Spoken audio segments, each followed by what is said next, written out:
2024 के आम चुनाव से पहले का ये पूर्ण रूप से अंतरिम बजट आया है। उम्मीदें काफी थी, जनता को भी। विपक्ष संतुष्ट नजर नहीं आ रहा। हमारे साथ केंद्रीय मंत्री और भाजपा की वरिष्ठ नेता स्मृति ईरानी जी हैं।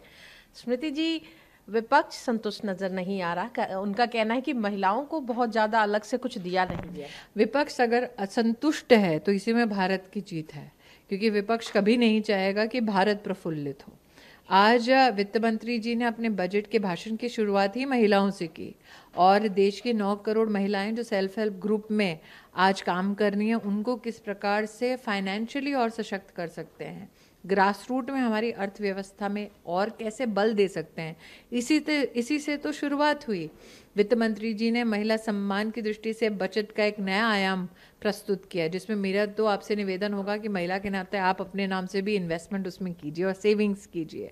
लेकिन वित्त मंत्री जी ने 150 से ज़्यादा नर्सिंग कॉलेजेस की भी बात की, जिसमें मुख्यतः हमारी देश की बेटियां ही जाएंगी पढ़ने। तो ये सारी व्यवस्थाएं, चाहे वो कृषि संबंधी हों, चाहे वो इंफ्रास्ट्रक्चर संबंधी हों, चाहे ईपीएफओ में इजाफा हो लोगों का 27 करोड़ लोग मतलब डबल होना, ये अपने आप में इस बात का संकेत है कि आपकी इकोनॉमी न सिर्फ फॉर्मलाइज हो रही है, बल्कि ज़्यादा से ज़्यादा लोगों को नई नई अपॉर्चुनिटीज़ मिल रही हैं। स्मृति जी, हमने 2014 में भी देखा, 2019 में भी महिलाओं और युवाओं का एक बड़ा वर्ग अगर देखा जाए तो प्रधानमंत्री नरेंद्र मोदी और भाजपा से जुड़ा है। वो क्या लगता है कि इस बजट के बाद जब आप लोग चुनाव में जाएंगे उससे संतुष्ट नजर आएंगे? देखिए, ऐसा है कि नरेंद्र मोदी जी ने बार बार कहा है कि वो कभी भी कोई भी निर्णय राष्ट्र के उत्थान के लिए लेते हैं, अपने राजनीतिक उत्थान के लिए नहीं लेते। इसीलिए बार बार जनता उनको चुनकर ऑफिस में भेजती है। अगर आप उनके पूरे 8 साल के बजट्स को देखें तो जब नरेंद्र मोदी ने कहा कि हम बेटियों के लिए टॉयलेट्स बनाएंगे, तब तो कोई चुनाव नहीं था।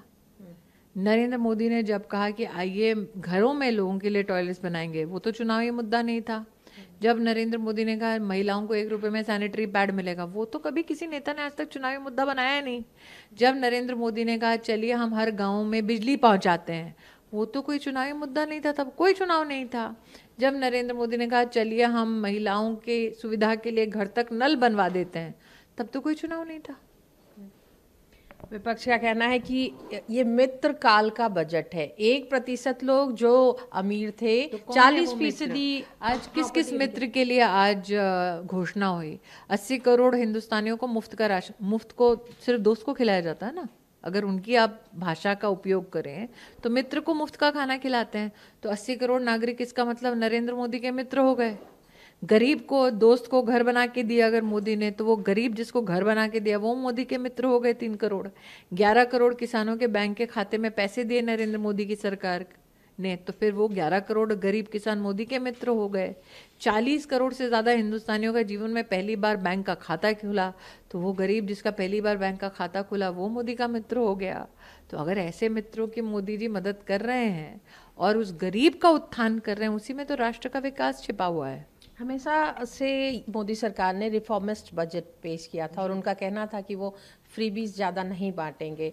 लेकिन इस बार कुछ देखने को लग रहा है कि कहीं ना कहीं ये लोक लुभावन स्लैब में मध्यम वर्ग को छूट दी गई। जब आप मध्यम वर्गीय को, परिवारों को एक ऐसे टैक्स स्लैब में, एक ऐसे रिजीम में लाते हैं जहाँ ट्रांसपेरेंसी ज़्यादा हो, जहाँ वो सेविंग ज़्यादा कर सके, उसके हाथ में खर्चा करने को ज़्यादा पैसा हो लेकिन सेविंग ज़्यादा कर सके, तो क्या वो अभिनंदनीय नहीं है? हमारे यहाँ मध्यम वर्गीय परिवार में माँ बाप ये तो समझाते हैं कि भाई कमाओ तो पहले सेव करो।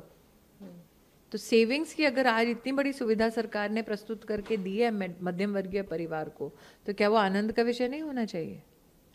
जनता ताली बजा रही है, जनता ताली पीट रही है, विपक्ष सर पीट रहा है। क्या लगता है कि आने वाले 9 राज्यों में चुनाव हैं और ये बजट लोगों को आकर्षित? मैं दोबारा कह रही हूँ, नरेंद्र भाई ने बार बार कहा कि मैं बजटरी अनाउंसमेंट कभी भी पॉलिटिक्स की दृष्टि से नहीं करता हूँ, तो फिर आप प्रश्न पॉलिटिक्स की दृष्टि से क्यों कर रही हैं? मनरेगा और कुछ योजनाओं में पैसे नहीं दिए गए बहुत ज़्यादा, इस बात को लेकर, और कई राज्य के मुख्यमंत्री, खासतौर पर अगर कहें नॉन बीजेपी रूल्ड, दिल्ली के मुख्यमंत्री ने कहा कि सौतेला व्यवहार किया गया, पंजाब के मुख्यमंत्री ने कहा कि उन्हें कुछ नहीं दिया गया, किसानों को।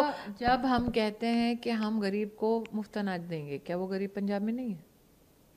क्या वो गरीब दिल्ली में नहीं पा रहा? जब मोदी जी ने कहा मुफ्त की वैक्सीन देंगे, क्या उस गरीब ने या फिर उस नागरिक ने मुफ्त की वैक्सीन को पंजाब में या विपक्षी राज्यों में नहीं पाया? पाया ना। नई फसल पर किसानों को एमएसपी देने की मांग उठ रही है। क्या मैं इतना ही कहूँगी कि आज का जो बजट है उसमें किसान परिवारों के लिए 20 लाख करोड़ का एग्रीकल्चरल क्रेडिट फंड है, उस पर तवज्जो विपक्ष कभी नहीं देगी, क्योंकि वो एक सशक्त किसान की सबसे बड़ी परिभाषा, सबसे बड़ा संकेत है। आज जब मोदी सरकार कहते हैं कि हम आर्टिफिशियल इंटेलिजेंस में नए सेंटर्स ऑफ एक्सीलेंस बनाएंगे, तो उन सेंटर ऑफ एक्सीलेंस में कौन जाने वाला है?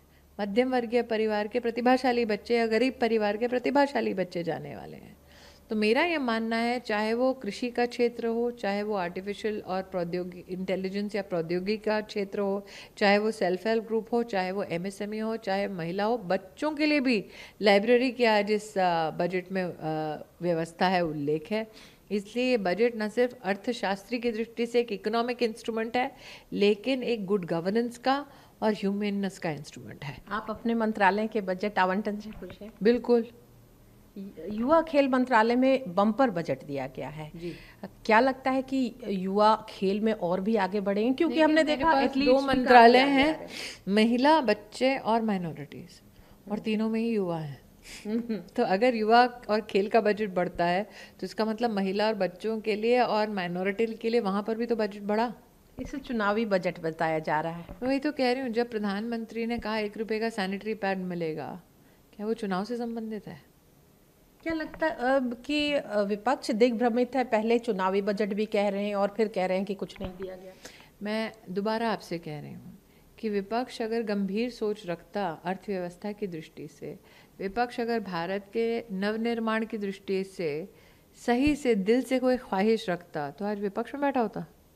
धन्यवाद ईटीवी भारत से बात करने के लिए। तो केंद्रीय मंत्री स्मृति ईरानी जी का कहना है कि ये बजट सभी वर्गों को ध्यान में रखते हुए लिया गया है और कहीं ना कहीं जो निर्णय लिए गए हैं उसके दूरगामी परिणाम होंगे। ईटीवी भारत के लिए कैमरामैन संजय के साथ अनामिका रत्ना।